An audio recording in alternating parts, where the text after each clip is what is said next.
Festival भस channel में आप लोग का स्वागत है। आज की कहानी बहुत ही प्रेरणादायक कहानी है और यह पारिवारिक है। और कृपया इस चैनल को लाइक शेयर और सब्सक्राइब कर लीजिए। बहुत समय पहले एक जंगल में सुनील का परिवार रहता था। उसके परिवार में सुनील, उसकी पत्नी और एक बच्चा था। सभी एक साथ खुशहाली से अपना जीवन बिता रहे थे। उनके घर में सबके लिए अलग अलग पलंग, खाने की चम्मच, प्लेट, कटोरी जैसी सभी सुविधाएं थी।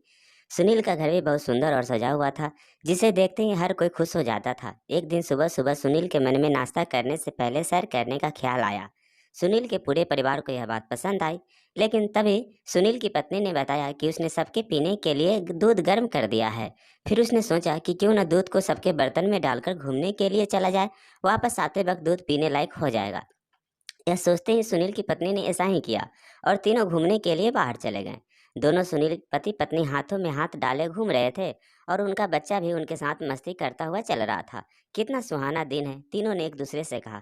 सूरज की किरणें पूरे जंगल में पड़ रही थी। सब कुछ सोने की तरह चमक रहा था। ठंडी हवा चल रही थी और आसमान में पक्षी चहचहा रहे थे। वो तीनों इस नज़ारे का आनंद उठाते हुए मजे से घूम ही रहे थे कि तभी एक छोटी सी पक्षी सुनील के नाक पर आकर बैठ गई। अपनी नाक से पक्षी को उड़ाते हुए सुनील ने कहा, इनकी कितनी हल्की और धीमी आवाज़ होती है। कभी कभी मुझे यह सोचकर बुरा लगता है कि इनकी आवाज़ में हमारी तरह दम नहीं है। यह सुनते ही सुनील की पत्नी ने कहा, आपकी आवाज़ बहुत दमदार है। मैं भी सोचती हूँ कि काश सभी की आवाज़ आपकी जैसी होती। तब सुनील हंसते हुए बोला, हा हा हा, मेरी प्यारी पत्नी, तुम बहुत भोली हो। शेर की दहाड़ के आगे मेरी हुंकार कुछ नहीं है। ऐसे ही प्यारी प्यारी बातें करते हुए सब घूमकर वापस आने लगे। उसी जंगल में मासूम नाम की एक छोटी सी सुंदर और सुनहरे बाल वाली लड़की रहती थी। वह एक लकड़हारे की बेटी थी। उसे जंगल में मौजूद सभी पेड़ और फूल का नाम पता था।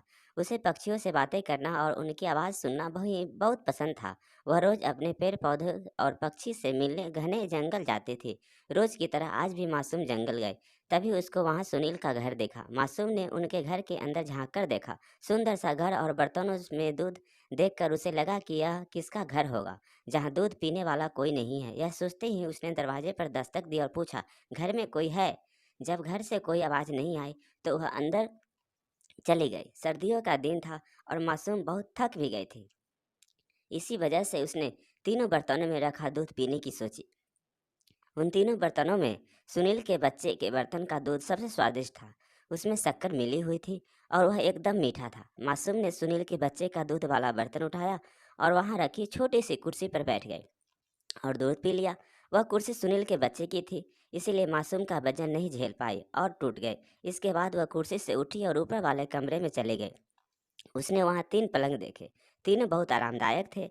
वह झट से बिस्तर पर लेट गई और उसे नींद आ गई। तभी सैर करके तीनों सुनील घर वापस आए। अपनी टूटी कुर्सी देखकर सुनील का बच्चा जोर से चिल्लाया, कोई मेरा दूध पी गया और मेरी कुर्सी भी तोड़ दी। इतना कहकर वह जोर जोर से रोने लगा। सुनील और उसकी पत्नी ने उसे चुप कराया और तीनों ऊपर पहुंचे। वहां पहुंच सुनील के बच्चे ने उस अपने पलंग पर एक लड़की को सोते हुए देखा। उसे देखकर सुनील का बच्चा जोर से चिल्लाया, इसी ने मेरा दूध पी लिया होगा। मासूम को देखकर सभी सुनील को बहुत गुस्सा आ गया। सुनील और उसकी पत्नी ने एक दूसरे से कहा, चलो इसे खा जाते हैं। उनकी बात जैसे ही मासूम के कान पर पड़ी तो उसकी नींद खुल गई। उसने सामने 3 आदमी को देखकर वह डर के मारे खिड़की से कूदकर बाहर भाग गए। तीनों ने उसका पीछा करने की कोशिश की, लेकिन पिता सुनील के हाथ में सिर्फ मासूम के सुनहरे बाल आए। तेज भागते हुए मासूम इतनी दूर निकल गई कि सुनील को दिखाई भी नहीं दी। कहानी से सीख, किसी भी इजाज़त के बिना उनके सामान का उपयोग करने का अंजाम अच्छा नहीं होता।